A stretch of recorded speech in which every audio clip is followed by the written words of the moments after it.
So welcome to the first unit of the high level material in this topic, entropy and spontaneity. So by the end of the unit you should know the following. The entropy refers to the distribution of available energy among the particles, and the more ways the energy can be distributed, the higher the entropy. We'll look at Gibbs free energy and what it means and how it relates to enthalpy, change in entropy and absolute temperature. That the entropy of a gas is greater than that of a liquid, and that is greater than that of a solid. And by the end of the unit you should be able to predict whether a change will result in an increase or decrease in entropy, and calculate entropy changes and apply Gibbs free energy and the associated equation, and relate this change in Gibbs free energy to position of equilibrium. So, is this your room? Well, if it is, then you already know about entropy. So the first thing we're going to look at is entropy. So entropy, which is given the symbol capital S, is the measure of the distribution of total available energy between the particles. So it's how it's spread, the energy is spread amongst the particles.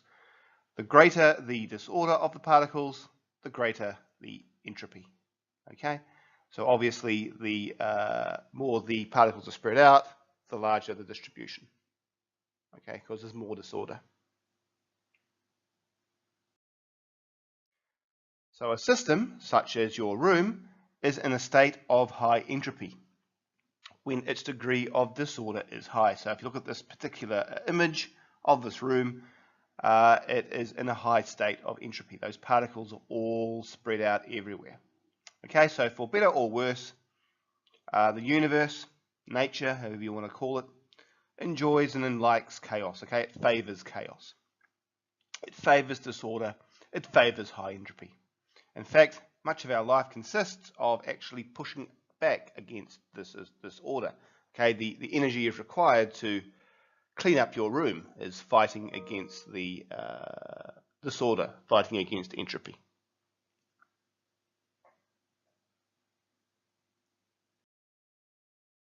So this can be explained in terms of probability. So if we look at these particular two images here, disordered states are simply more likely to exist or emerge than ordered states. So I give the example of shoelaces. Okay, so it's more likely that the shoelaces are going to untie, because there's more combinations that allow that, than they will to actually spontaneously tie up. Okay, it's more likely to go into a disordered state than go into an ordered state. So the spontaneous direction of change, the actual direction of change of the universe, is from a less probable to a more probable state, as illustrated above. Okay, so you have a box basically split in half. In one side you have green dots, on the other side you have red dots. When you break open that partition between the two groups of dots, they spread out randomly. Okay, they don't maintain a position where all the green dots stay on one side and all the red dots stay on the other side, because there's of the potential 2 times 10 to the 20 ways to arrange. A very few of those are going to be where the green dots stay on one side and the red dots stay on the other. That's unlikely.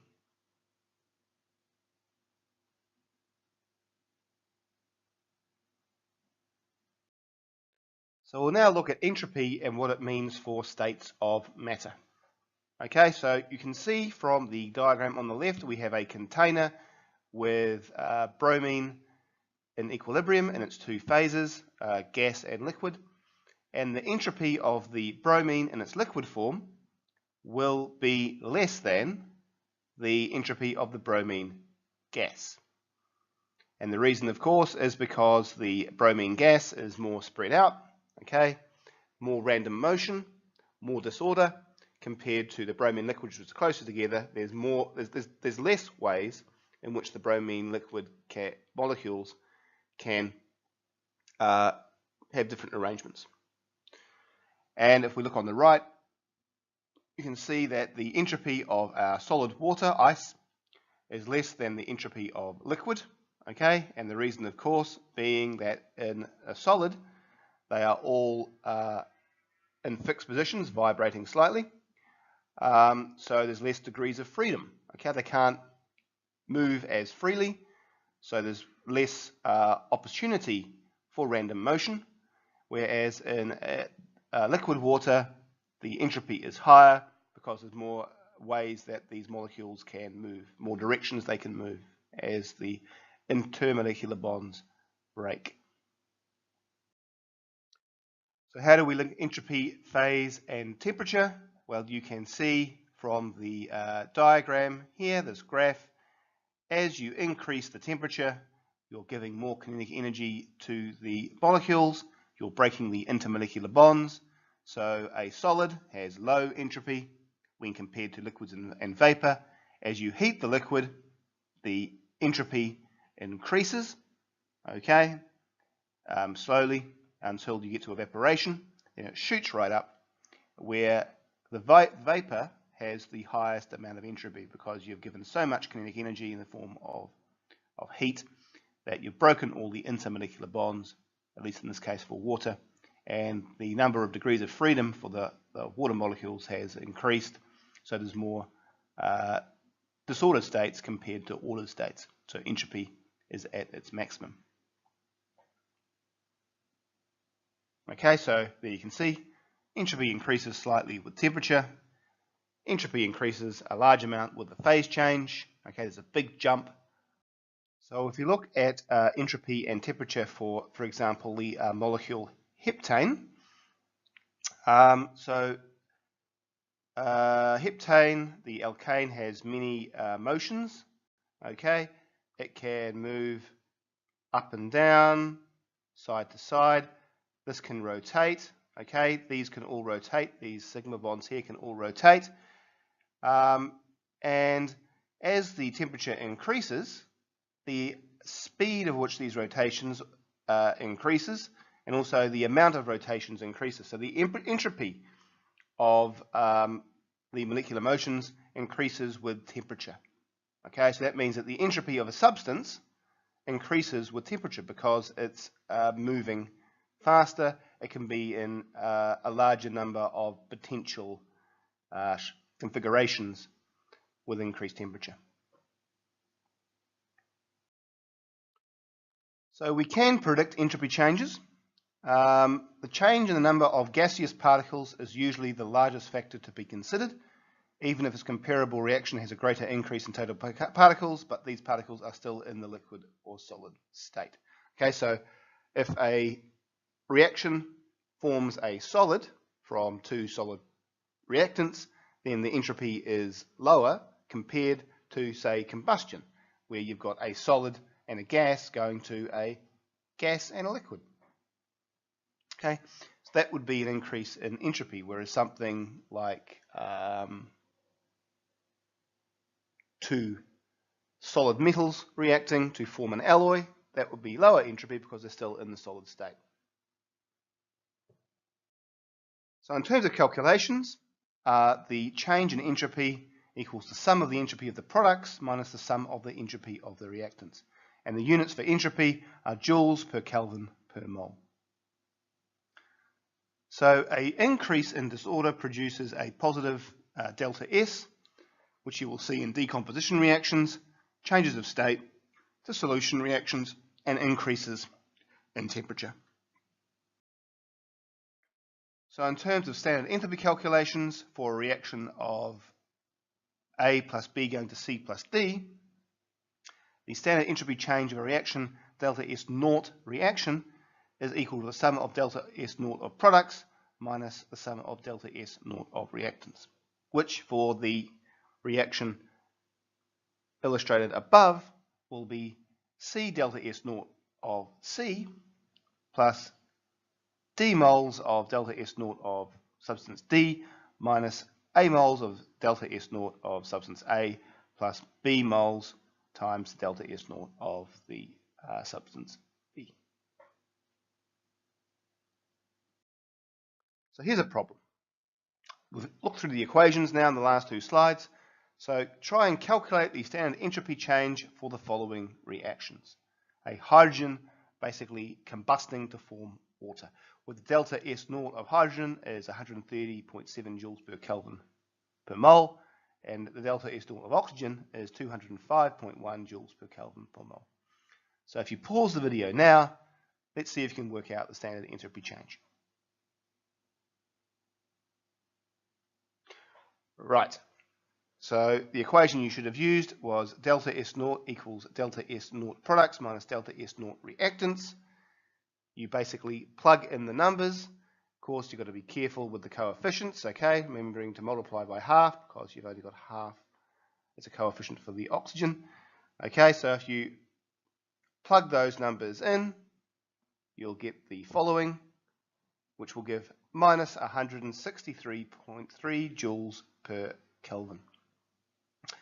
Now that's interesting, it's negative, which makes sense when you think about it because you've got two gas molecules which have a higher entropy because they're gas molecules going into a liquid, turning into liquid water which has a lower entropy. So you'd expect an entropy change to be negative.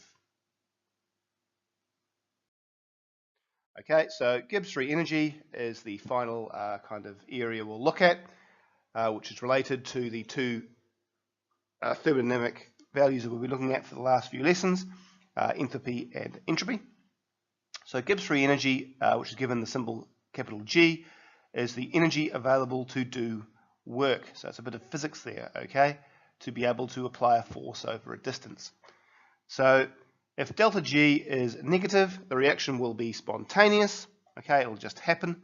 Whereas delta G is positive, the reaction will not be spontaneous, which means you have to apply energy to the situation in order for the reaction to occur. So for any element in standard state, okay, this is quite important to remember that delta G naught is 0 for an element. So Gibbs free energy, these are the useful equations. Okay, so we've already looked at these two already in previous lessons. Okay, you can then combine it to form the Gibbs free energy equation where delta G equals delta H minus T delta S. Or the change in Gibbs free energy equals the change in enthalpy for a reaction minus the temperature for that reaction multiplied by the change in its entropy.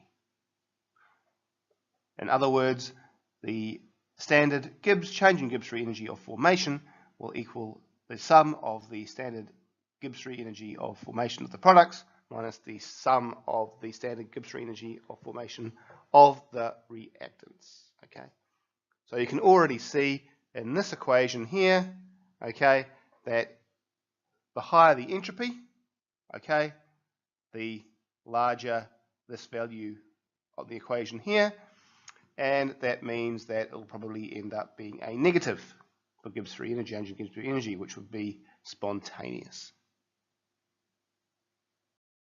Okay. So this is in summary, if the standard enthalpy of a reaction is positive, i.e. endothermic, and the entropy, change in entropy is positive, favors more matter products, then the Gibbs free energy will depend on the temperature. The reaction will be spontaneous at high temperatures. Okay, that's when T delta S naught is greater than the change in enthalpy. If delta H naught is positive, okay, endothermic, and delta S naught is negative, okay, favors a more ordered product, delta G will always be positive, so the reaction will not be spontaneous. If the reaction is exothermic, a delta H naught of which is negative, and delta S naught is positive, favors more branded products, delta G will always be negative, so therefore will always be spontaneous. And finally, if the reaction has a delta H naught negative, i.e. exothermic, and delta S naught is negative, i.e. it is now favoring more ordered products, the delta G will depend on T, and this will be spontaneous at lower temperatures because T delta S naught will then be greater than delta H. So in terms of a summary of the natural trends, if delta H naught, the entropy, which is related to energy, is negative, delta S naught, which is the entropy, is positive, which favors randomness, disorder. That means that delta H naught will be basically the free energy will be spontaneous and be negative. So using this final calculation or equation, calculate Gibbs free energy change of a reaction for the combustion of ethanol, C2H5.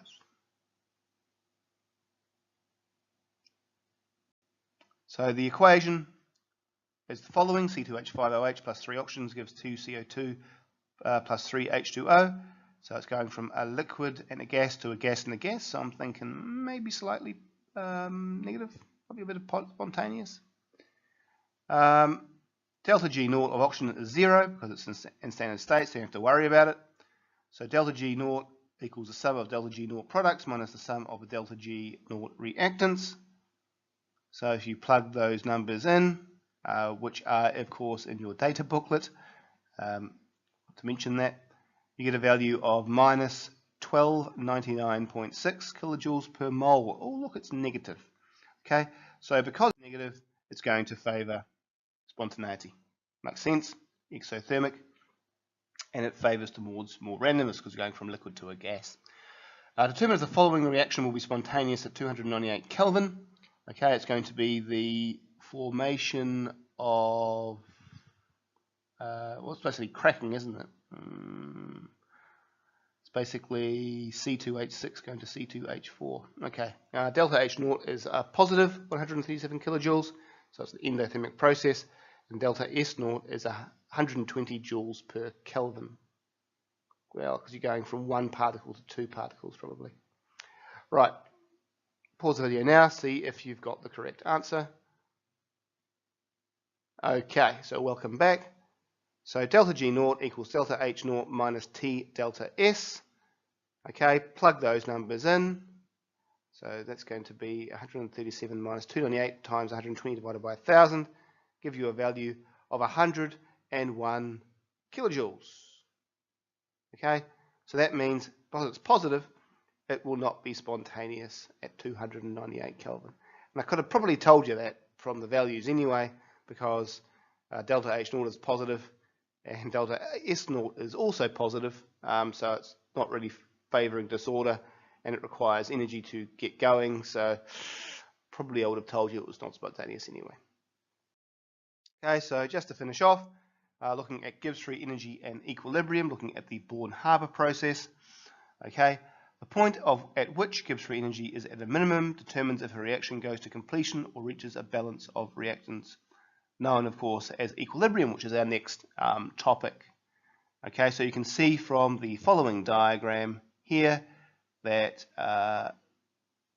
if it was 100% reactants, okay, so you can see there is actually an equilibrium between the products and the reactants. So the Born-Haber process, surprisingly, since you've done it in IGCSE, is indeed a equilibrium, dynamic equilibrium.